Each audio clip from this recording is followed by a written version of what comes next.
کے بعد ہمارے پاس ایک سوال طلاق کے حوالے سے ہے، اور پوچھا یہ گیا ہے کہ آغا صاحب، ایک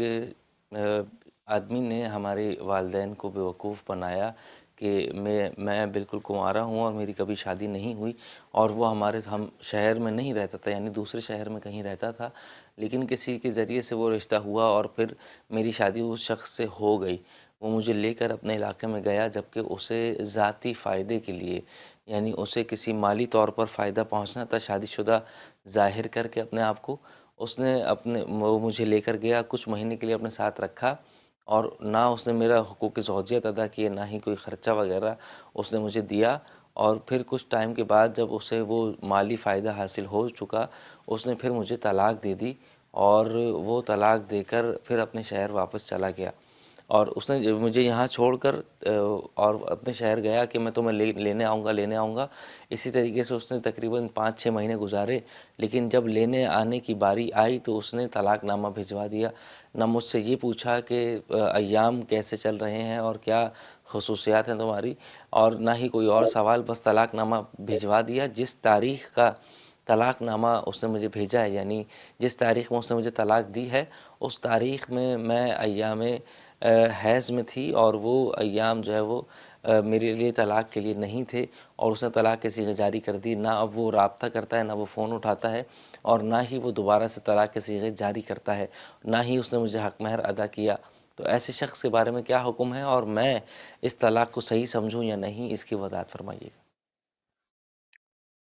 دیکھیں جی، یہ طلاق تو یقیناً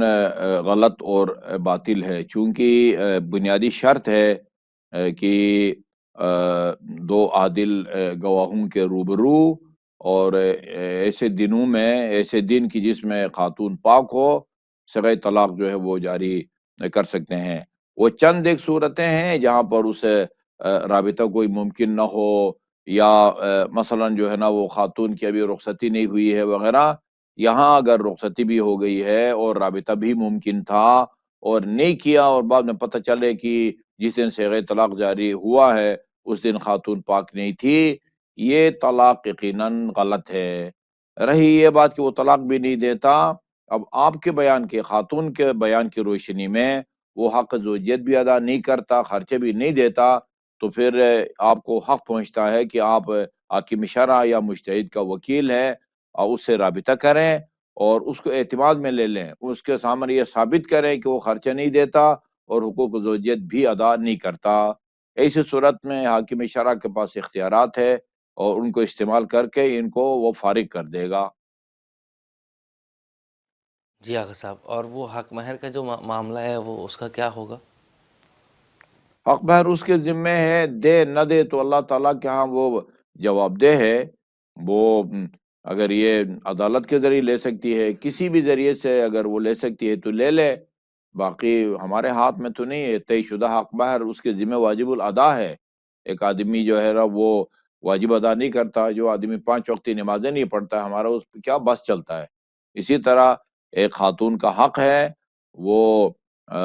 جو ہے نا وہ طلاق دے یا نہ دے، حق مہر کی ادائیگی جو ہے وہ تو شوہر پر واجب ہے۔ جب تک خاتون معاف نہیں کرتی، طے شدہ جو حق مہر ہے وہ نکاح کے نتیجے میں آدھے حق مہر کی حقدار بن جاتی ہے، اور جو رخصتی ہو جائے، ہم بستری ہو جائے، تو پھر وہ فل مہر کی حقدار بنتی ہے۔ اگر ایک آدمی نہیں دیتا تو وہ گناہگار ہوگا، ہم تو نہیں کچھ کر سکتے۔